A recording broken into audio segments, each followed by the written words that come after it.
Ito po si Africa of Tia Cushion. Premium stroller po ito ni Africa. Worth 48,000 po ang brand new price po niya. Good for newborn up to 4 to 5 years old. Depende po yan sa laki timbang ni baby kasi high-seated po ito and then wide po yung kanyang upuan. Okay? So full canopy, adjustable po yung handle, reversible po yung handle, A4 cast po yung gulong. Ibig sabihin, parehas po yung gulong niyang harap sa kalikod, nag-swivel or nag-rotate, and then parehas pong may shock po yung kanyang gulong. Yung nakikita yung color red sa gulong. And then malaki po yung basket po niya. Ang kinagandahan pa po dito is latest version po niya, po siya kasi magnetic po yung harness pad po, yung belt lock po niya. Kompleto po yung newborn pad. Okay, ito po yung newborn pad set.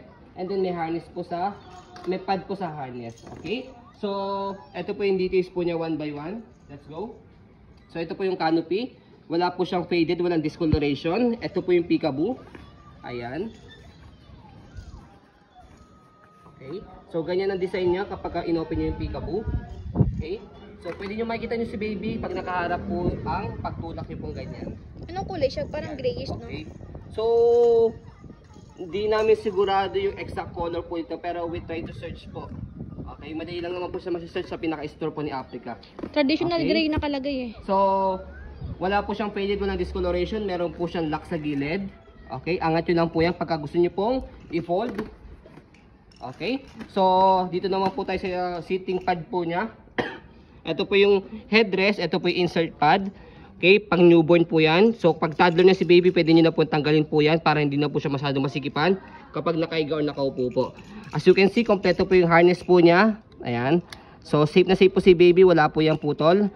So, pakita lang po namin sa inyo na magnetic po siya. So, yan. Okay. Ito yung pad. So, press nyo lang po ito. Angat nyo lang po siya. Ayan, magnetic. So, okay. So, ayun po. So, regarding naman po sa leg rest niya, adjustable po yan. May stick po dito. Adjust nyo lang po siya. Para pag nakaiga si baby, pahaba po siya. And then, pakita po namin sa inyo kapag ka naka-newborn po siya. Yan. Okay. As you can see, malapad and then mahaba, wide. Okay po. Pag nakaupo, adjust nyo lang po yung stick ulit sa loob. Kaya makapal po siya. Kaya hindi nyo na kailangan bumili ng extra cushion pad. So, ito po yung front handle niya. May pad din po siya. Press nyo lang po ito. Pag ilalagay nyo si baby, angat nyo lang po siya. Di-slide po siya. Okay. So, regarding naman po sa pinaka-footrest niya, napakaganda ng footrest ito. Yan. So, Wala halos kasi sa atin.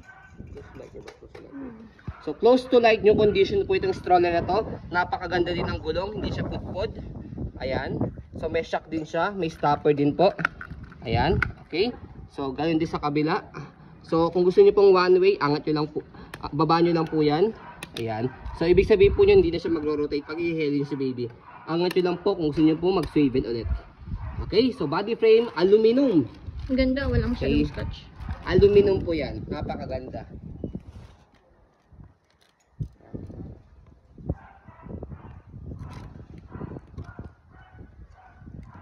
No hard scratch. Yan. Okay. So, regarding sa gulong, so ito po yung gulong niya sa likuran. Okay na okay din po siya. May shock, stopper, okay na okay din po yan. Okay. So, na-stop din po yan. Ayan. Okay. Pag naka-reverse. Okay. And then, ang kinagandahan pa po sa kanya, ayan, napakalaki ng basket. Okay. So, marami kayong pwede mailagay dyan, pero wag nyo lang po overload para hindi siya masira. And then, kung meron po kayong mga small puppy, pwede rin nyo rin po dyan ilagay. Okay? So, ang kinagandahan pa po nito sa likod, ayan, mesh type po siya. May airways para hindi po naiinitan yung likod ni baby.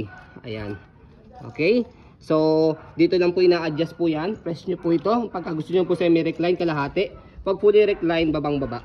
Okay? Pag iupo nyo naman po siya, hatakin nyo ng ganyan. Okay? Dagdag additional ko lang, tingnan nyo tong leather, hindi pa siya bakbak. It means hindi po siya overuse. Usually po kasi iba bakbak yan eh. Okay, regarding naman po sa body frame niya sa left side, ayan. So, napakaganda.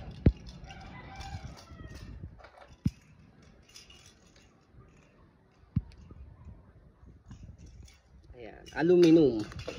Okay, so, ang handle nito napakaganda rin po, ayan. So, wala po siyang issue. Adjustable din po yan. Okay, ng height. So, press nyo po itong button, color gray. Depende po sa inyo sa pag-adjust. pwedeng ganyan, kung sakaling maliit po yung magtutulak, pero pagka medyo may katangkaran po, ayan. Okay? Kapag i-reverse, as you can see, yung harapang gulong, pakita mo, nag-swivel, pero pag ni-reverse po natin, ito naman likod po yung mag-swivel or mag-rotate. Dito po siya ina-adjust. So, pwede rito, pwede dito. Pero much better, dito siya. Okay? Tapos shoot nyo lang po dito. Ayan. So, check nyo po mabuti. Ayan. So, yung harapang gulong kanina, nag-lock na siya. Yung likod na gulong kanina, siya naman yung nag-swivel. Kaya mas madali po siyang i-maneuver. So, ganyan po ang design po niya kapag naka-reverse na po. Pa-side. Ayan. Naka-reverse and then naka-adjust po yung handle niya. Ayan. So, to be honest, sobrang ganda po nito. Go. Kaya hindi po nagtatagal sa akin yung mga ganitong stroller. Try, Anaya. You want to Ayan. Oh, Okay? So, sa pag-fold naman po sa kanya, balik nyo lang po muna ulit. What? Okay? Yung handle. Ayan. Make it sure na yung gulong sa harapan is naka-set up ulit siya. And then, fold nyo lang po yung canopy muna para compact siya i-fold. And then, yung seating pad niya kailangan nakaupo. So, one hand fold, one hand open lang po itong stroller na ito kahit heavy duty po siya. Slide, kailangan naka-red, naka-unlock, tapos press po. Angat nyo lang po yung likod, tapos baba. Pwede mo dati. Ayun. So, ganoon lang po katabi. Ito pa. So, kapag kayo open po siya, same lang din. Angat nyo lang po yung likod, tapos buka. Ito pa. Okay, sa pag-fold, again, press nyo lang po siya, angat yung likod, tapos baba. Okay, so kahit hawak nyo si baby, kayang-kaya po siya i-open sa i-fold. Okay, so ayun po, as you can see, very details po kami mag-video. Kasi yung shop policy po namin, no refund, no exchange, what you see is what you get. Maraming salamat, have a nice day and God bless po.